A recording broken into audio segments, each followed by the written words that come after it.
And now, back on the Deseret First Credit Union hotline, the executive director of the famous Idaho Potato Bowl. His name is Kevin McDonald. Kevin, welcome to BYU Sports Nation. Guys, thanks so much for having me. Why did you feel like BYU was just the right fit for this bowl game this year? Hey, first, before I answer that question, our bowl game, we've had 21 bowl games. We've never had snow during the game. Oh, yes. Nice. Only in the post game. So let's not jinx it this year. Okay. That's great news. Okay, so hopes of no snow, that streak continuing. Now, why did you like BYU in this game?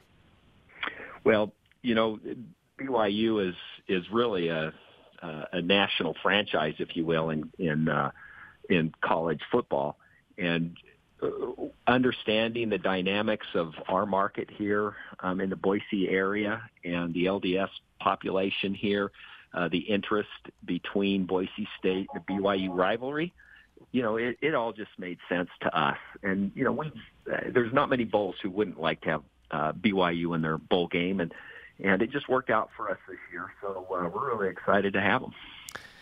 Why was Western Michigan also a good fit on the other side of the matchup? Well, Western Michigan is part of our one of our contracted conferences, and so we were picking from the Mid-American Conference for a team this year. And I think we were looking for, and sometimes what you look for and what you get are two different things. But a team of 7-5, a team who played well during the year, had had really a pretty darn good football year. They played some tough teams. They played Syracuse to within about 10 points. They played Michigan. They played a tough non-conference schedule, and they went 7-5. They've got a young quarterback who was thrust into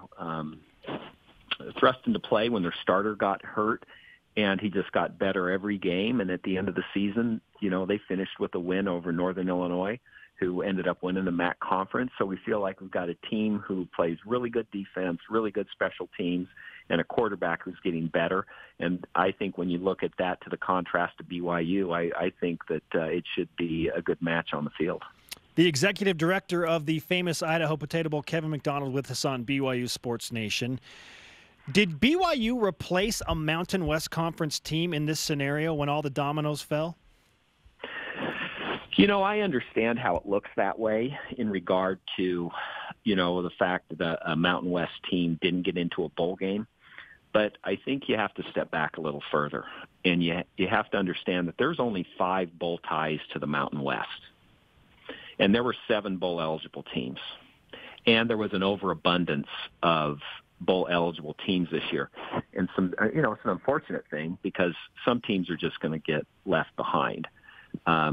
Just because they're 6-6 and there's too many teams for the number of bowl games. So it was unfortunate it happened with Wyoming, but there's a lot of moving around to find places. There's BYU is in a situation where they're not in a conference. And if you go back a few years, BYU used to rotate through other bowl games contractually to play in Poinsettia, to play, different places around the country. And that doesn't exist anymore.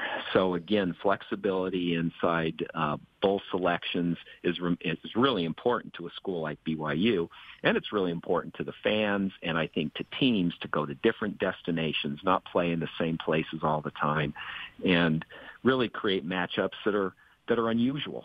And I think the last time you guys played Western Michigan was 1970. So I think we can check off a number of items in regards to the matchup in the bowl game this year. The radio analyst for BYU is Mark Lyons. He was the quarterback on the 68 team that got the last win, and his final game on the radio is against Western Michigan. So it's a pretty cool story. What role, if any, Kevin, did ESPN play in helping BYU perhaps get into this game?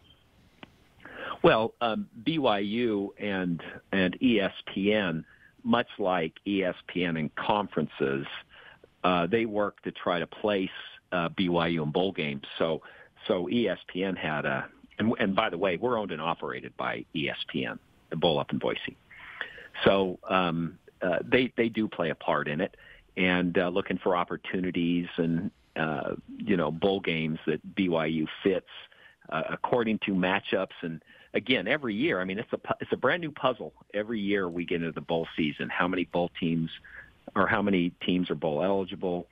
How many conferences don't fulfill all of their bowl slots and who are going to slide into those slots? So it really, truly becomes kind of a game of dominoes.